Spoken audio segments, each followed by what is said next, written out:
ಎಲ್ಲರಿಗೂ नमस्कार। आज प्रजासत्ताक दिनाच्या सगळ्यांना मी शुभेच्छा देते। प्रजासत्ताक दिन म्हणजे आपली घटना, जी घटना बाबासाहेब आंबेडकरांनी आणि त्यांच्या बरोबरच्या सहकार्यांनी केली। आज सर्वप्रथम राष्ट्रपिता महात्मा गांधी आणि बाबासाहेब आंबेडकर यांना मी नमस्कार करते। आपल्याला बाबासाहेब आंबेडकरांच्या घटनेच्या मुळे आज इथं मी उभी आहे। त्यांनी स्त्रियांच्यासाठी ज्या काही तरतुदी घटनेत करून ठेवल्या आणि त्यामुळे आपल्या सर्व स्त्रियांना, समस्त स्त्री जातीला आज घटनेत अधिकार मिळाला आणि त्यामुळे आज आम्ही स्त्रिया इथं उभं राहू शकलो।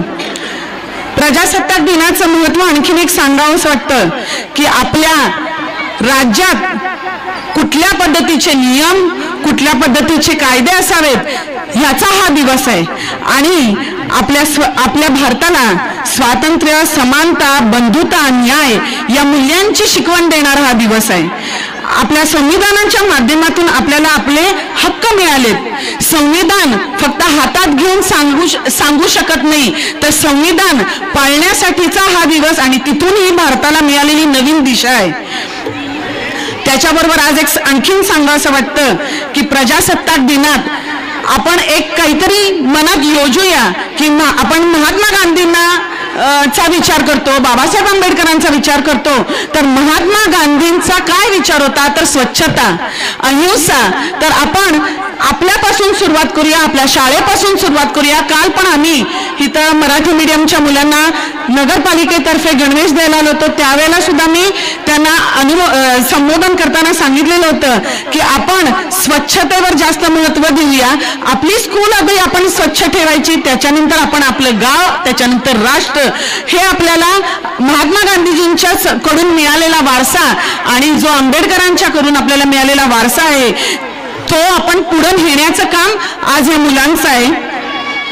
आणि त्याबरोबर या शाळेतल्या मुलांचं एक कौतुक करताना मला असं सांगावंसं वाटतं, आपल्या भागाच्या लाडक्या आमदार शशिकला जोले वहिनी यांनी एक चांगला संदेश दिलेला आहे की आज आपल्या भागातली मुलं ही अभ्यासाबरोबर, शिक्षण क्षेत्राबरोबर इतर क्षेत्रात सुद्धा खूप पुढे जात आहेत। त्यांनी आपल्या सगळ्यांना आजच्या दिवसाच्या शुभेच्छा देऊन वहिनीजींनी एवढा संदेश सांगितलाय की आपल्या इथली निपाणी नगरीतली मुलं कबड्डी, रेसलिंग अशा सारख्या खेळाच्या माध्यमातून इंटरनॅशनल लेवलला जातात आणि टायकांडो ह्या खेळाच्या माध्यमातून नॅशनल लेवलला जातात।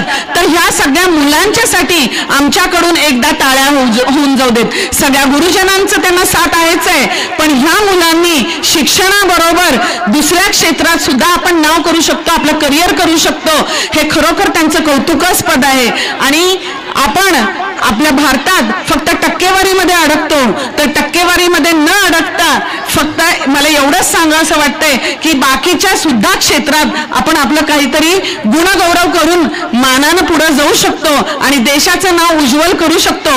आपलं ध्येय एक देशाचं नाव उज्ज्वल करण्याचं ठेवूया।